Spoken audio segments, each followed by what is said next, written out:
We all think we know chess, right? That silent battle on the black and white squares. But what if I told you that game has a forgotten soul? A story that isn't about war, but about wisdom, born right in the heart of the ancient Persian Empire. We're going to dive into a story of discovery, one that brings an ancient philosophy roaring back to life. So let's uncover the secret of the world's greatest game, together. Okay, picture this. An archaeologist, covered in dust, deep inside some ruin that time forgot. He brushes sand from this little carved stone piece, and suddenly, a voice echoes, but not in the room, in his mind. A voice that's been waiting for centuries to tell its story. And this is the question that changes everything. We're not just looking at some old rules here. We are uncovering a whole worldview, a game that was never designed for checkmate, but for understanding the cosmos itself. All right, our story kicks off in a place that's basically been lost to time. We're following an archaeologist, Dr. Armand Vaziri, into the ruins of an old Persian citadel, and he is about to dig up something that will completely rewrite the history of strategy as we know it. So deep underground, he finds it, an 8x8 grid carved right into the stone. But the second he touches one of those 32 pieces, he feels a presence. Her name is Arda, a spectral keeper of the board, and she whispers its true name across the centuries, Chatrang, and she tells him it's not a game, it's a mirror of empire. So what in the world does that mean? A mirror of empire?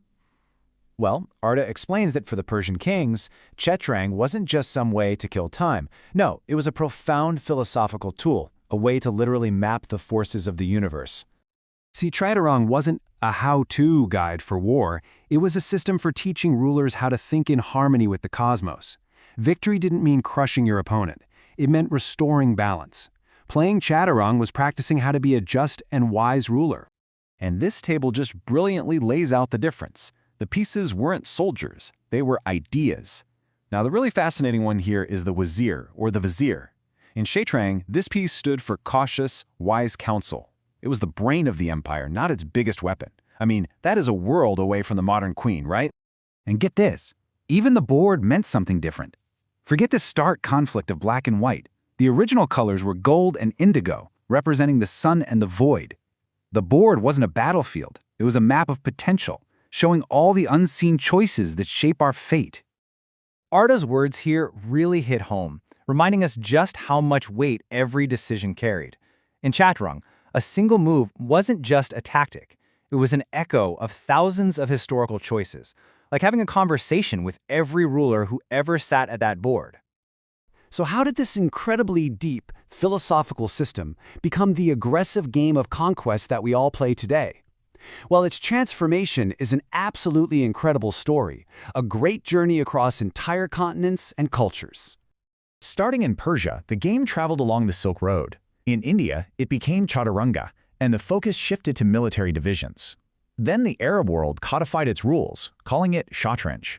And finally, it landed in Europe, where it went through its most dramatic change, becoming a reflection of a new, much faster world. But you know, the biggest change wasn't some new rule for a pawn or a knight. It was a fundamental shift in the game's very soul, and it all centered on the transformation of one crucial piece. And here it is. This is that transformation. The patient, cautious Persian vizier, the embodiment of reason moving one slow step at a time, became the European queen, a pure weapon of speed and aggression, just dominating the entire board. This wasn't just a new rule, it was a total philosophical revolution. And that's really why this all matters. The game evolved to mirror the values of the culture that adopted it. The contemplative patience of ancient Persia was replaced by a new European focus on rapid attack and overwhelming power. Stillness just wasn't a virtue anymore. Which brings us to our final section. What can this lost wisdom of Chaturang actually teach us today, in a world that moves faster than it ever has before? Man, Arda's words just cut right to the heart of it, don't they? We live in an age that celebrates speed, multitasking, instant gratification. Chatrang is this powerful reminder of a lost art, the art of deep, slow, deliberate thought. And look, this isn't just some cool legend. Dr. Vaziri's discovery was carbon-dated to 500 BC. The game's name was found carved right next to the word Asha, the core Persian concept of cosmic law, of truth, of the right way of doing things. This proves Chatrang was a moral system. To win unfairly wasn't just cheating, it was like committing a crime against the universe itself. This is maybe the most profound lesson from Chatrang. At the end of the game, and, life, all the pieces, big and small, they all go back in the same box. They're equal. Power is temporary, status doesn't last. The only thing that endures is the wisdom you gain along the way.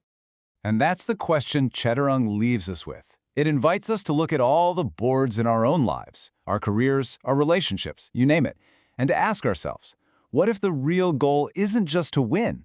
What if it's to understand? What if the best move isn't the most powerful one, but the wisest one?